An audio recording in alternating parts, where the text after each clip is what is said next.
Can deyir Lebbeyk Hüseyin, canan deyir Lebbeyk Hüseyin, can deyir Lebbeyk Hüseyin, canan deyir.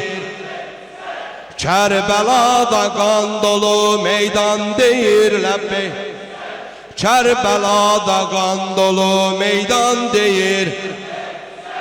Can deyir Lebbeyk Hüseyin, canan deyir.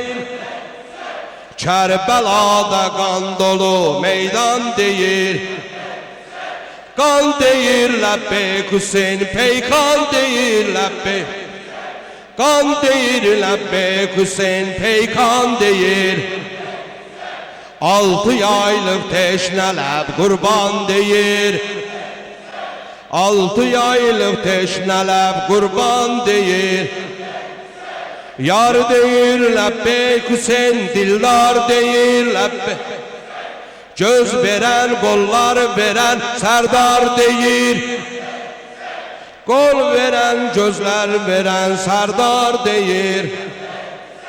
Nar deyir Lebbeyk Hüseyin, divar deyir. Çok xəciləm, əf elə mismar deyir. Qəm deyir Lebbeyk Hüseyin, matəm deyir.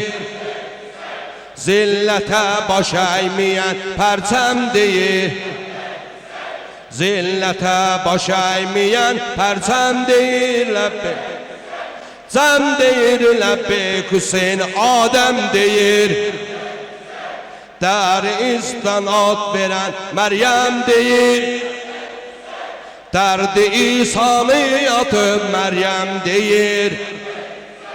Dağ deyir Lebbeyk Hüseyin, dustaq deyir Lebbeyk.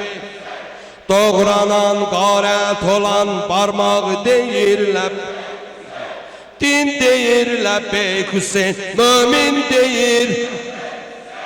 Aye Sure-i Yasin deyir. Leb deyir Lebbeyk Hüseyin, məzhəb deyir Lebbeyk. Kim keçibdir mənəvi məktəb deyir. Şəb deyir Lebbeyk Hüseyin, közər deyir Lebbeyk. Şəb deyir Lebbeyk Hüseyin, kökəb deyir.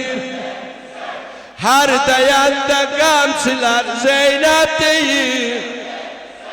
Hər deyəndə qəmçilər Zeynəb deyir. Tir deyir Lebbeyk Hüseyin, şəmşir deyir. Dərdi qəmdən od tutan təndir deyir. Dərdi qəmdən od tutan şəmşir deyir. Pir deyir Lebbeyk Hüseyin, pir deyir Lebbeyk Hüseyin, təkbir deyir. Elşana hər haq deyən şair deyir. Elşana haq şaq yazan şair deyir. Haq deyir Lebbeyk Hüseyin, dildar deyir. Can deyir Lebbeyk Hüseyin, canan deyir. Qətli və qurban, məşqi və qurban.